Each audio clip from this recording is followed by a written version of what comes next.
चारिपाख जिला मानक ये बही एपर्यंत पहुँची ना आप दूर दूरांत और उपांतर जिला गुड़िक कथा तो दूरे था तेणु आज गणशिक्षा मंत्री नित्यानंद उपस्थित रही कार्यक्रम कर शिक्षा मंत्री निज जिला नवरंगपुर पाख जिला मालकानगिरी से बही केवे पहुँचो ता हूँ बड़ प्रश्न जहाँ कांग्रेस उत्थापन कर कहले मयूरभंज केवे पहुँचो सुंदरगढ़ केवे पहुँचो जदि आम उपकूल ये पाखापाखि जिला गुड़िकर अवस्था द्वितीय कथा हूँ सरकार जो मैंने रोचंदी कर्मचारी उच्च पदस्थ कर्मचारी आम भेटिचु कथा से एपर्यंत क्लारिफिकेशन कर जे केते तारीख भितर कौ मास भितर बयस मिले आम मान मनरे निश्चित भाव में बड़ प्रश्न और सन्देह जे गत वर्ष आपने जानते अगस्त सेप्टेम्बर मास सुधा बही पाई न सरकार से सफाई देते जे नुआ सरकार से आम टे व्यवस्था को बुझा समय लगुच बर्तमान सरकार शिशु ना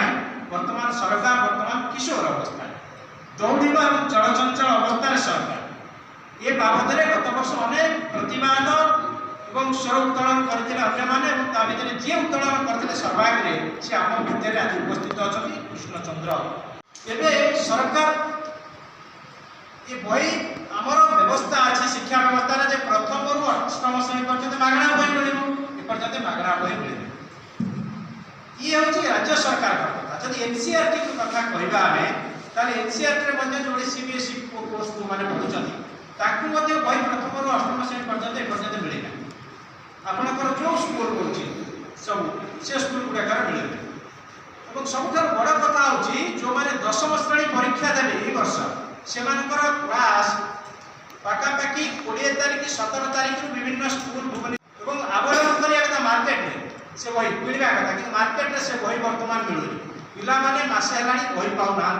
एनसीईआरटी पाठ्यपुस्तक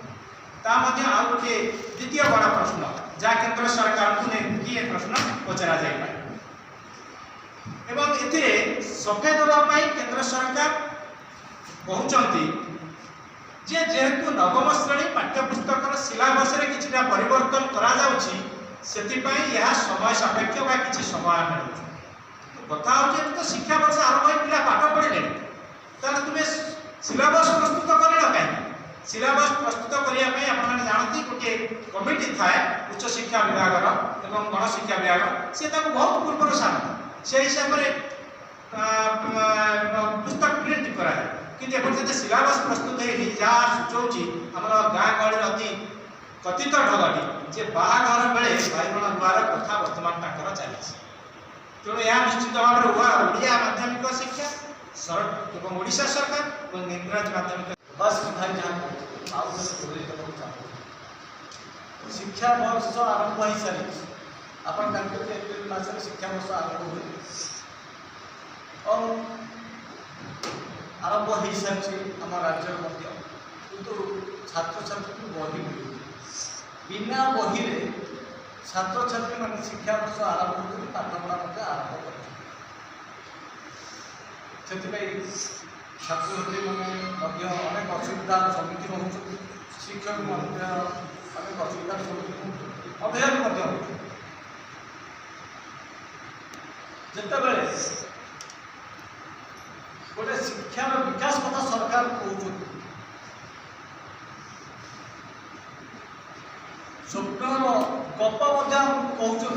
आम गप देखने भल लगुच गप शुणिले भल लगुच